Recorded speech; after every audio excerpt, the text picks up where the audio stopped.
6-7 महीने पहले जय माता दी मोबाइल शॉप में मोबाइल फाइनेंस के नाम पर शुरू हुआ फर्जीवाड़ा। पीड़ितों के दस्तावेज लेकर उनकी जानकारी के बिना लाखों रुपए के लोन उठाने का आरोप। टीकम अजवानी उर्फ कृष्णा गुप्ता, पत्नी रवीना जोतवानी उर्फ रवीना गुप्ता और साला टेकचंद जोतवानी के नाम सामने। वीडियो में टेकचंद जोतवानी का सनसनीखेज दावा, पीड़ित महिला का फ्लैट गिरवी रख 20 लाख का कर्ज। आरोप है कि पति पत्नी ने सगे साले टेकचंद के नाम पर करीब 45 लाख रुपए का बीमा कराया।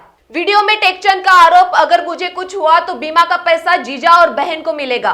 पीड़ित महिला का आरोप है कि धनतौली पुलिस स्टेशन में शिकायत के बावजूद अधिकारी वाघ ने नहीं ली एफआईआर। पीड़ित महिला के बेटे ने दर्ज करवाई एफआईआर। 30 से 40 पीड़ितों के नाम शामिल। 27 जनवरी 2026 को शुभम फाइनेंस लिमिटेड बैंक द्वारा पीड़ित महिला का फ्लैट जब्त करने की कार्रवाई तय। पीड़ितों का आरोप, ICICI bank, HDFC bank, home credit और बैंक कर्मियों की साठगांठ। नागपुर से एक गंभीर कहानी सामने आई है जो सिर्फ धोखाधड़ी तक सीमित नहीं है बल्कि इसमें जान को खतरे में डालने का आरोप भी लगे हैं। मामला करीब 6 से 7 महीने पुराना बताया जा रहा, जब नागपुर की जय माता दी मोबाइल शॉप में मोबाइल फाइनेंस के नाम पर कई लोगों के दस्तावेज लिए गए। आरोप है कि इन्हीं दस्तावेजों के जरिए लाखों रुपए के लोन उठाए गए, वो भी पीड़ितों की जानकारी और सहमति के बिना। इस पूरे कथित फ्रॉड में पति पत्नी के 2 नामों से फर्जी दस्तावेज, जिसमें पति का नाम टीकम अजवानी और कृष्णा गुप्ता, उसकी पत्नी रवीना जोतवानी उर्फ रवीना गुप्ता और रवीना का भाई टेकचंद जोतवानी के नाम सामने आए हैं।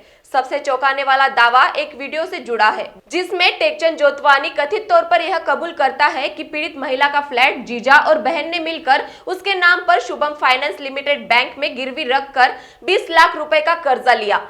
आरोपी पति पत्नी ने अपने सगे साले टेकचंद जोतवानी के नाम से करीब 45 लाख रुपए का बीमा कराया। साला टेकचंद जोतवानी वीडियो में उसने यह भी कहा, मुझे इस पैसे में से 1 रुपया नहीं मिला, लेकिन अगर मुझे कुछ होता है तो मेरे मरने के बाद बीमा का पैसा जीजा और मेरी बहन को मिलेगा। मेरे साथ कभी भी अनहोनी हो सकती है, उसके जिम्मेदार वही लोग रहेंगे। मेरा नाम टेकचंद विष्णु जोतवानी है। मैं लूनिया का रहवासी हूँ। मेरा व्यवसाय लूनिया में है। मैं ये वीडियो बनाने का मकसद है कि बहुत लोगों के साथ में मेरी बहन और जीजा ने धोखाधड़ी की है। आज के बाद किसी के साथ धोखाधड़ी नहीं होना चाहिए, इस मकसद से मैं ये वीडियो बनाना चाहता हूँ। और मेरी बहन जीजा का दुकान झांसी रानी स्क्वायर, सीताबर्डी, नागपुर में स्थित जय माता दी टूर सर्विस के नाम पे है। यहाँ पे मेरा 3-4 सालों से आना जाना था। इन्होंने नूतन मोतीराम 15 इनके डेली कस्टमर थे। इनके सबसे पहले इनके नाम पे एक बोनस अकाउंट बनाए जो कि आईसीआई बैंक का भरत रायली ने बनाया था। उसमें अकाउंट नंबर में अपना मोबाइल नंबर डालते और जो भी डॉक्यूमेंट ज़रूरतमंद डॉक्यूमेंट थे, पासबुक, एटीएम, चेकबुक, इन्होंने अपने पास ही रखे। उसके पश्चात जनवरी 23 में मेरे को मेरी जीजा बहन ने, जिनका नाम रवीना विष्णु जोतवानी है, ये मेरी बहन है। मेरे जीजा का नाम कृष्णा गुप्ता उर्फ अजवानी। मेरा जीजा का बाप का नाम राधा कृष्ण प्रेमचंद अजवानी। उनकी माता का नाम गीता राधा कृष्ण अजवानी। इन चारों ने मिलकर मेरे को बोले थे कि एक मानकापुर में फ्लैट मिल रहा है जो हमारे नाम पे फाइनेंस नहीं हो रहा है। इसके मैंने अपने बहन और जीजा के बोलने पे विश्वास करके मैंने हाँ बोला, पर मुझे ये नहीं पता था करके कि मेरे साथ विश्वासघात भी हो सकता है। इसके बाद करके फरवरी 2023 में मेरा जीजा 2 शुभम हाउसिंग फाइनेंस के एम्प्लॉय उनको लेके गोंदिया आए थे, जिन्होंने मेरा हाल और वेरिफिकेशन किए थे। इसके पश्चात 2/3/2023 से लेकर 10/3/2023 तक 5,97,000 कुछ रुपए मैंने जो रवीना जोतवानी ने बोनस अकाउंट बनाई थी उसमें मैंने उसी ने पैसा भेजी थी और उसी को मैं जो अकाउंट नंबर दी थी उसी में मैंने डाला था। इसके पश्चात 20 मार्च 2023 को नूतन मोतीराम 15 की प्रॉपर्टी मेरे नाम पे ट्रांसफर की गई। शुभम हाउसिंग फाइनेंस और रवीना जोतवानी और कृष्णा गुप्ता और भजवानी, इन सब ने मिलके और ICICI बैंक के भरत राइले ने मिलके नूतन 15 के साथ में फ्रॉड किया है। और इसमें आरोपी मेरे को बना के खुद बचने की कोशिश किए है। और जो भी पैसा 19 लाख का चेक उठाए थे उसमें चलते राधा किशन अजवानी को 6 लाख 6.5 लाख रुपए गए थे और बाकी पैसा इधर उधर हुआ। वो भी उसका पैसा मेरे को रुपया भी नहीं मिला है। और मेरे नाम पे 45 लाख का इंश्योरेंस बनाते इसमें रवीना जोतवानी, कृष्णा गुप्ता और अजवानी, प्रेमचंद राधाकृष्ण प्रेमचंद अजवानी, गीता राधाकृष्ण अजवानी, इन चारों लोगों ने मेरा 45 लाख का बीमा बनाया है। और मेरे को भविष्य में कुछ भी होता है तो इसके जिम्मेदार ये चारों लोग रहेंगे। और इनके साथ में Dhantoli police station, Butibori police station के कुछ कर्मचारी मिले हुए हैं जो इनको सपोर्ट कर रहे हैं। जो अब मैं किसी का नाम लेके किसी को मतलब बदनाम नहीं करना चाहता, यही मेरे से आपके विनती है। इसमें शुभम हाउसिंग फाइनेंस के कुछ एम्प्लॉय जिनका मैं नाम बताना चाहता हूँ आपको, राम खांडे, रंजीत ढोले और वहाँ का ब्रांच मैनेजर और एक महिला कर्मचारी और कुछ पुरुष कर्मचारी, इसमें रवीना जोतवानी और कृष्णा गुप्ता के साथ में मिले हुए थे। और कृष्णा गुप्ता ये इसका ओरिजिनल नाम है नहीं, इसका ओरिजिनल नाम टीटम राधाकृष्ण अजवानी है। गुप्ता फर्जी आधार कार्ड बना के लोगों के साथ फ्रॉड किया।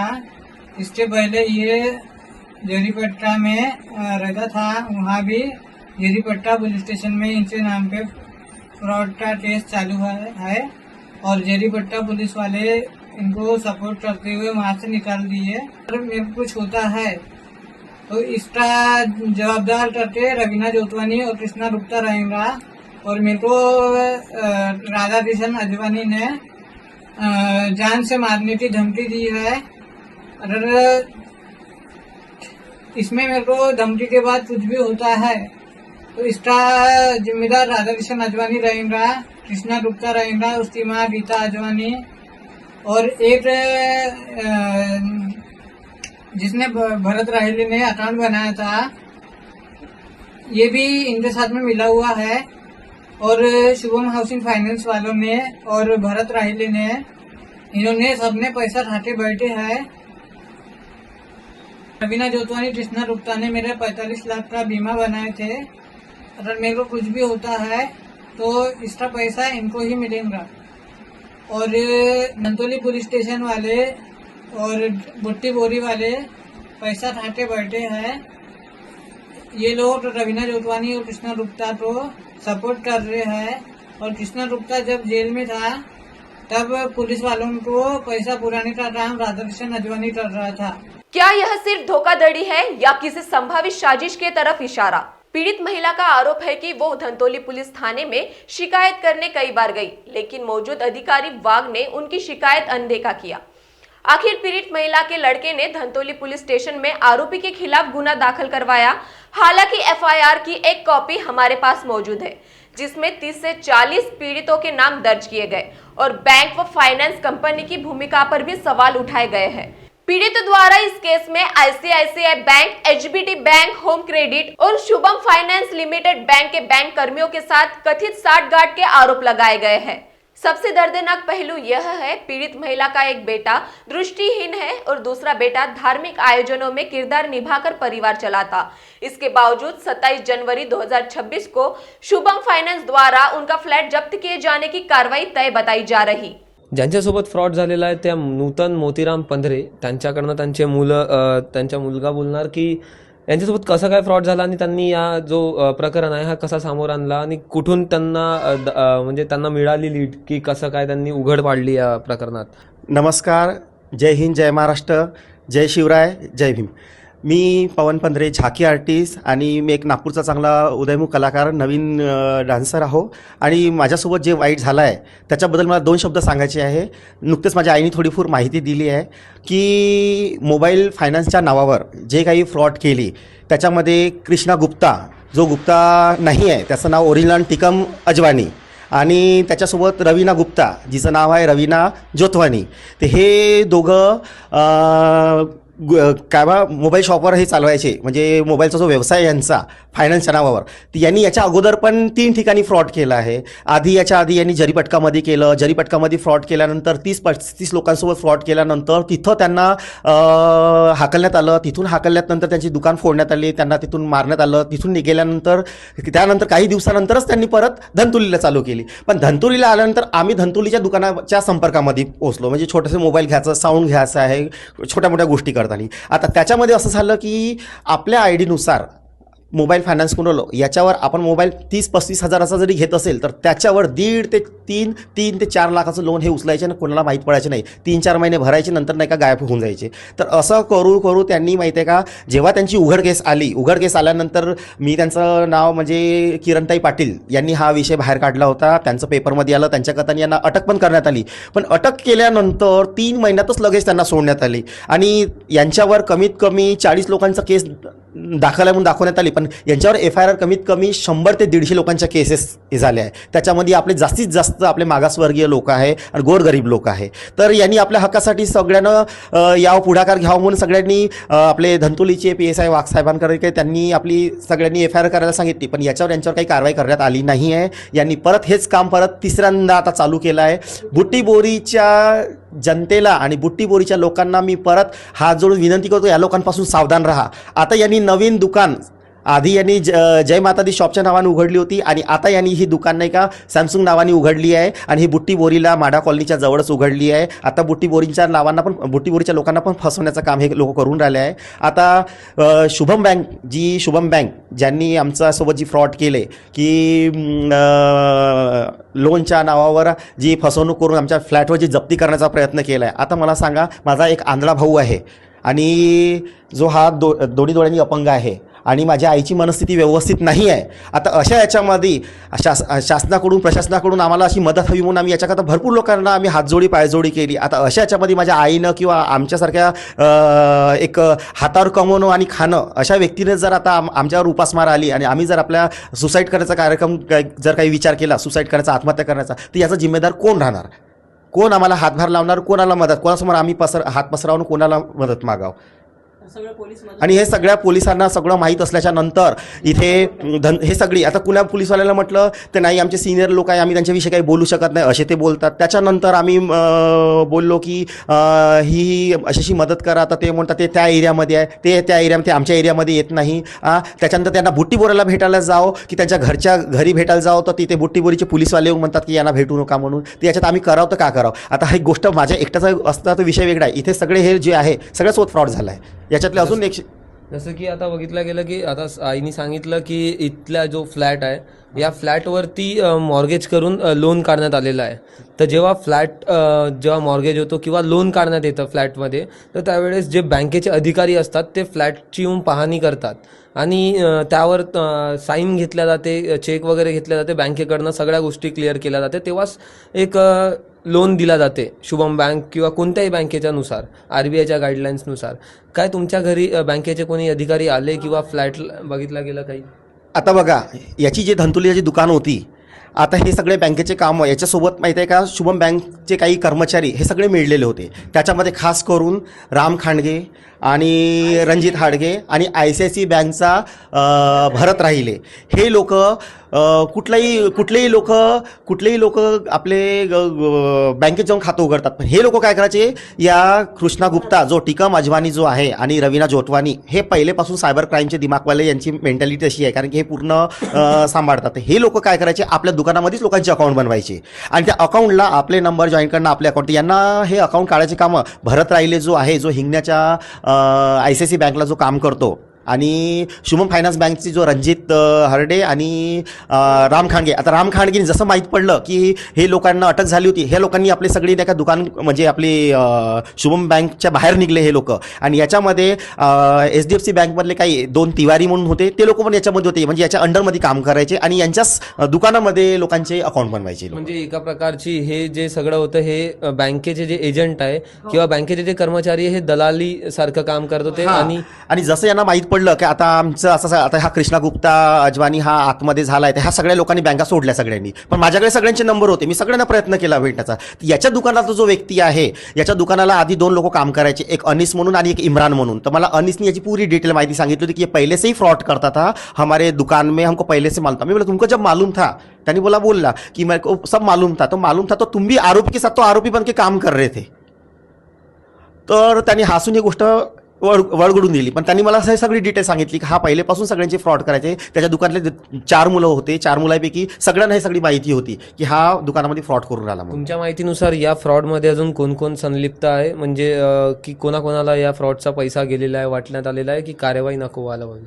आता हे सगळी डिटेल आपण एकाएकी कोणाला म्हणू शकत नाही. पण आता ज्यांनी मला जे व्हिडिओ दिली होती, म्हणजे या आता ह्या जो फ्लॅटचा जो ज्याच्या नावावर केला आहे, ज्याची काही कमकुवत काही कमवण्याची काही तयारी नाही आहे, जो साधे आपले झेरॉक्स मशीनवर काम करणारा व्यक्ती आहे, तर माझं एकच म्हणणं आहे की इतका मोठा दिलदार माणूस नाही आहे की शुभम फायनान्स बँकचा जो मॅनेजर आहे त्याला हे सगळं माहीत असताना सुद्धा, ज्याची कोणाची अवकात नाही, ज्याची काही कमकुवत कमवण्याची पद्धत नाही आहे, तर कोणाला बिना विचारल्यानं बिना माहिती केल्याशिवाय त्याला 20-25 लाखाचं लोन कसं का देणार बा म्हणून.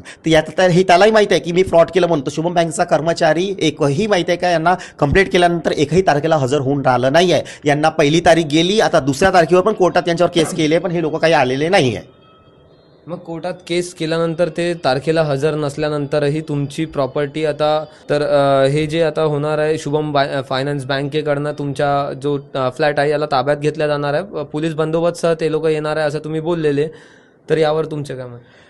आता ताब्यात तर घेऊन राहिले आहे, पण याच्यात कसं झालं आहे की बँकचा एकही कर्मचारी आला नाही आहे.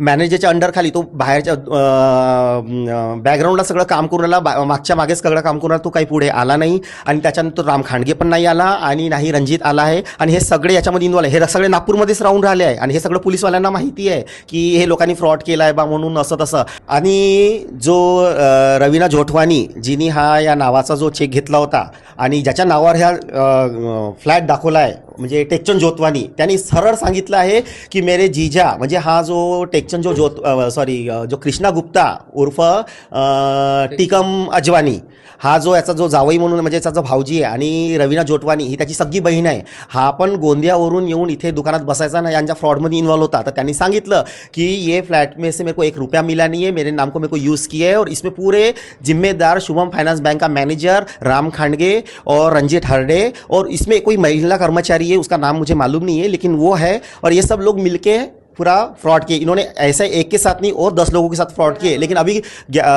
बाकी लोग तो सामने आए नहीं, लेकिन हमारा इसलिए क्लियर आया क्योंकि हम लोग गिरते एसटी कैंडिडेट में. और ये बात जब थोड़ा 1-2 लोगों को पता चली तो उनमें से किसी लोगों ने सामने तो नहीं, लेकिन मैंने सोचा कि मैं झाकी आर्टिस्ट हूँ, कलाकार के नाते से, कि मेरे को ये चीज़ के लिए हेल्प होना म्हणून या नात्याने मी समोर आलो. आणि सगळ्यासमोर हा विषय आपल्या नागपूरला मी हात जोडून विनंती करतो की हा विषय सगळ्यासमोर काढा आणि याच्यानंतर कोणी यांच्या फसवणुकीमध्ये येऊ नये. आणि ही जी रवीना जोटवानी जिला फरार म्हणून दाखवला आहे, म्हणजे पोलीसवाल्यांनी सांगितलं की फरार आहे म्हणून, पण ही बुट्टीबोरीला माडा कॉलनीमध्ये राहून राहिली आहे. कोणी आलं तर लपून बसते ही. आणि कृष्णा गुप्ता जो आहे त्याला दुकान उघडून खोललं आहे, पण दुकानामध्ये हा काही बसून नाही राहिला. आणि धंतोलीला पण दुकान तशीच उघडली आहे आणि बुट्टीबोरीला सॅमसंग या नावानं दुकान उघडले आहे. आणि आता हा ऑटो म्हणून चालवून राहिला लोकांना दाखवायसाठी. आणि ऑटोच्या मागं जय शिवराय म्हणून लिहिलं आहे आणि आपला धार्मिक आपले हे ते 2 स्टेटस टाकून ऑटो चालवून राहिला आहे. तो बर्डी ते गिट्टी ठिकाण आता ऑटो चालवला असं मला माहिती पडलं, मी स्वतः त्याला पाहिलं आहे. तर याच फ्रॉडमध्ये पुढं काही लोक इथे उपस्थित आहे ज्यामध्ये ज्यांच्यासोबत सेम त्यांनीच फ्रॉड केलेला आहे. टिकम जोतवानी यांनी तुमच्यासोबत फ्रॉड केल्याची माहिती समोर आलेली आहे. तर तुमच्यासोबत कसा काय फ्रॉड झाला आणि तुम्ही त्याच्याशी कसे भेटले आणि तुमच्यासोबत काय प्रकरण घडलं? टिकाम नाही, कृष्णा जो गुप्ताजी आहे त्यांची एक दुकान होती कूल्ड अँड सर्व्हिस म्हणून. तिथे मी लोन फायनान्स करायसाठी नाही गेलो होतो. त्यांच्या इकडून मी पहिला TV घेतली होती. TV घेतल्यानंतर त्यानंतर मग मी वॉशिंग मशीन घेतली होती. तर मग जस्ट त्यांनी मला सांगितलं की आपण म्हणे गाडी पण फायनान्स वगैरे करून देतो म्हणे, आहे की नाही. पण मी ना त्यांना एक बघितलं होतं की त्यांना जेव्हा ते डॉक्युमेंट्स वगैरे मागितले त्यांनी, तर त्याच्यानी माझ्या सिव्हिल पूर्जेबरोबर खतम झाला आहे की नाही. आणि आता मला कंटिन्यू लोनचे कॉल्स येतात वगैरे वगैरे, आहे की नाही. तर हे बहुतेक हे प्रकरण त्यांच्यासोबत बी नाही घडलं पाहिजे जे बुट्टीबोरीमध्ये यांनी खोललं आहे. आणि दुसरी गोष्ट अशी आहे की हे लोनवाले समजायला खाली नाही आहे की आमच्यासोबत काय झालं आहे काय नाही. हे लोक म्हणतात की तुमच्यासोबत फ्रॉड कसं काय झालं आहे. मी तुम्हाला सांगते ते काय करत होते, जेव्हा ते झेरॉक्स जेव्हा काढत होते तर तेव्हाच ते नाही का एकासोबत 4-5 झेरॉक्स काढत होते. आणि सगळ्यातून मोठी गोष्ट, जेव्हा आपण जे झेरॉक्स जे काढतो त्याच्यावर तर जेव्हा तुम्ही आपला ब्लँक पेजवर तर जेव्हा तुम्ही सिग्नेचर देता तर तो जो एक पेज आहे तो सगळ्यातून मोठा पॉवरफुल बनते. म्हणजे कसं आहे की आता जो बी आता फायनान्स वगैरे जे करायला येतात आहे की नाही, जे प्रोफाईल मारायला जातात, जसं आता मला फोन फायनान्स करायचा आहे तर आता मी होम क्रेडिट या मग IDFC फर्स्ट बँक या असं जिथून बी करायला जाईन तर तिथला एक मॅनेजर येते, तो आपल्याला करून देते. बहुतेक ते पण त्यांच्यासोबत मिळलेले होते. काही करून त्यांना असं नाही होऊ शकत की हे संकल बाय संकल यांची जुळली आहे की नाही. या चेनमध्ये तुम्हाला काय वाटतं, तुमच्या नावाखाली कोणकोणत्या वस्तू फायनान्स झालेल्या आणि तुम्हाला आता कोणत्या कोणत्या बँकेकडनं कॉल येऊन राहिलेला आहे? मला 4 बँकेचे एकूण कॉल येत आहे. एक HDFC, एक IDFC, एक होम क्रेडिट, आणखीन एक आहे HDB, असं आणखीन एक आहे कोणती तरी बँक. हां, तर त्यांच्याकडून बी कॉल येत आहे. मला आता दिवसभरातून मला कंटिन्यू कॉल येतात त्यांचे की सर आप पेमेंट क्यों नहीं कर रहे, सर आप ऐसा क्यों नहीं कर रहे.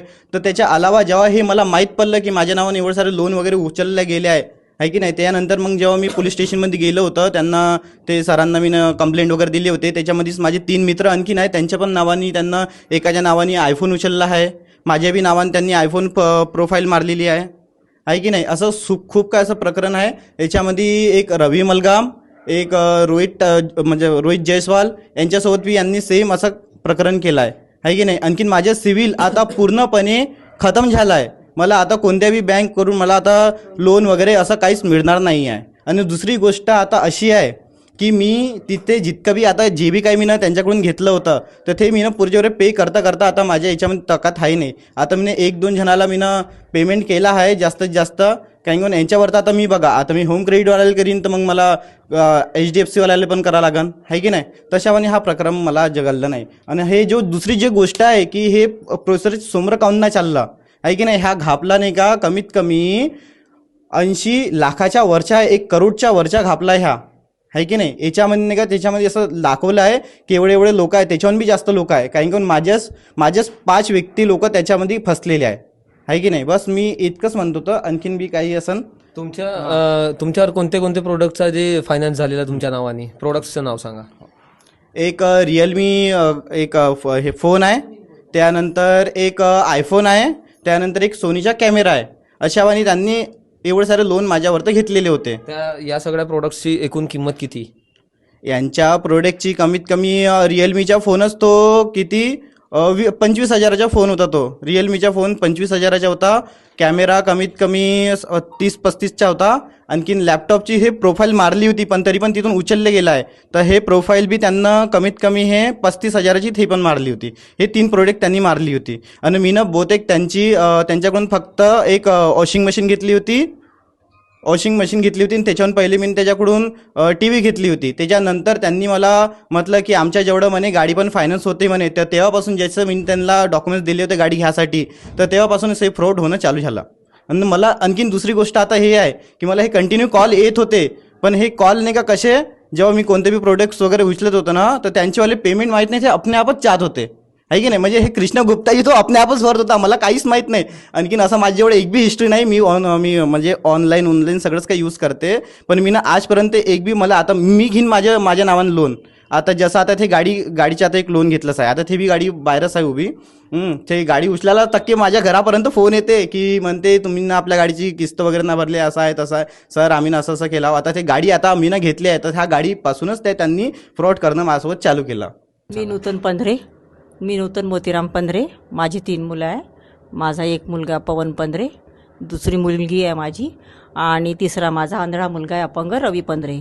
आम्ही मोबाईलच्या दुकानात जात होतो, फायनान्स केलं मोबाईल, आणि याने कृष्णा गुप्ता उर्फ अजवानी आणि रवीना गुप्ता यांनी माझ्या मोबाईलवरून लोन काढलं यांनी, आणि मला फायनान्सवर जास्त पैसे मांडून माझ्यावर जास्त पैसे लावले त्याच्यावर. त्यानुसार तुम्ही जे मोबाईल फायनान्स केला तो जो मोबाईल आहे त्या मोबाईलची किंमत काय होती? मी दोन तीन मोबाईल घेतले त्याच्यावर. पहिला घेतला 11,000चा, दुसरा घेतला 25,000चा. मी पैसे पेड करत गेले, तरी पण यांनी पैसे भरले नाही. मी त्यांच्या दुकानावर, मला ऑनलाईनचं काहीही समजत नाही. जे तुम्ही पैसे दिले ते त्यांच्या दुकानात त्यांच्या दुकानात त्याची काही रिसिप्ट वगैरे त्यांनी दिली तुम्हाला, काही रसीद नाही वगैरे? नंतर देतो मग देतो असं म्हणून, म्हणजे माझं गोड बोलून त्यांनी हे केलं. आणि नंतर माझ्या फ्लॅटवर त्यांनी तुमच्याजवळ काय तुमचे कागदपत्र काही आहे का, तर हो मी माझ्या फ्लॅटचे कागदपत्र द्या तुमच्या. आणि माझ्या फ्लॅटवर त्यांनी आपल्या साड्याला लोन काढून दिलं, जो की इथं राहत नाही. आणि शुभम बँकवाले इथले नसून, तो रहिवासी नसून सुद्धा त्याच्या नावावर 20 लाखाचं लोन सँक्शन केलं. हे मला काहीच माहीत नाही आहे. आणि हेच लोक भरत होते पैसे. जेव्हा एकदम यांनी लोन देणं थांबवलं, EMI थांबवली, तेव्हा एकदम माझ्या घरावर नोटीस लावला. मला माहीतच नव्हतं की यांनी माझ्यासोबत काय केलं. नंतर मी विचारलं असता तर नाही, तुम्हाला काय करायचं ते करा असं म्हणून तो म्हणाला. आणि जो मुलगा आहे तो इथला रहिवासी नसून शुभम बँकवाल्यांनी त्याला लोन सँक्शन करून दिले. आणि माझा रजिस्टर नंबर टाकून रवीनाने पूर्ण 20 लाख रुपये माझे काढून घेतले. तिने सासऱ्याला पाठवले, घरी खर्च केले त्यांनी. आणि माझं स्वतःचं घर, मी एकही रुपयाचा लोन घेतलेलं नाही या घरावर. आता सध्या शुभम फायनान्स बँक यांची आता सध्या भूमिका काय आहे आणि त्यांचं काय म्हणणं आहे? आता त्यांचं म्हणणं आहे की तुम्ही घर खाली करून द्या, तुमच्या घरावर जप्ती आली. मी म्हटलं की तुम्ही जो घर ज्याला तुम्ही लोन दिलं त्याला घेऊन या. तर हे म्हणते त्याच्याशी काही देणं घेणं नाही आहे, हे तुमच्या फ्लॅटवर आमचा जप्तीनामा आलेला आहे. मी धंतोलीच्या पोलीस स्टेशनमध्ये वाघ साहेबाकडे किती वेळा जाऊन अर्ज केला, त्यांनी अर्ज घेतला नाही. माझा म्हणाले की ठेवलेलाच आहे, कोर्टात गेले असं म्हणून मला 10 महिन्यापासून त्यांनी थापा दिल्या. आणि त्यांनी केलं नाही. त्यांनी जर माझं काम केलं असतं तर आज माझ्यावर घराबाहेर जाण्याची ही परिस्थिती आली नसती. आता 27 तारखेला माझ्या घराला जप्ती होणार आहे, लॉक लागणार आहे माझ्या घराला. मी घराबाहेर झाले आहे यांच्यामुळं.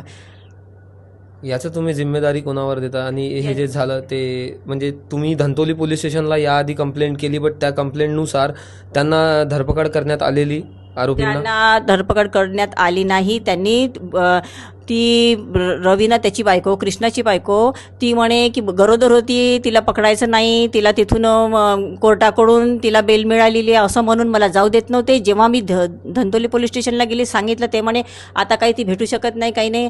मग बुट्टीबोरीला त्यांच्या घरी गेलो तर हे 112ला फोन लावून हे करायचे. बुट्टीबोरीच्या लोकांना सुद्धा पैसे देऊन त्यांनी सांगितलं की यांना भेटू देऊ नका, जे काही तुम्ही कोर्टात करा असं म्हणून ते समोर येऊ देत नव्हते. आता सध्या त्यांचा पत्ता बुट्टीबोरीला आहे. आता सध्या बुट्टीबोरीला त्याचा पत्ता आहे. ते चांगले मजेत राहत आहेत. पण मी घराबाहेर झाले आणि माझं घराच्या बाहेर जाण्यामुळं हे पूर्ण रवीना जोतवानी आणि हा कृष्णा यांच्यामुळे मी घराबाहेर आलेली आहे. आणि पोलिसांनी माझी मदत न करता त्यांची मदत केलेली आहे. वाघ साहेबांनी माझं काहीच केलं नाही. मी सुकेशना रवींद्र नंदागवडी. मी त्याच्याकडून 2दा लोन घेतलं होतं. म्हणजे त्यांनी मोबाईल माझ्या हातात घेऊन फायनान्स केलं होतं आणि मला कॅश दिली होती. एकदा 8,000 घेतले, एकदा 12,000 घेतले. 2दा मी पे केले.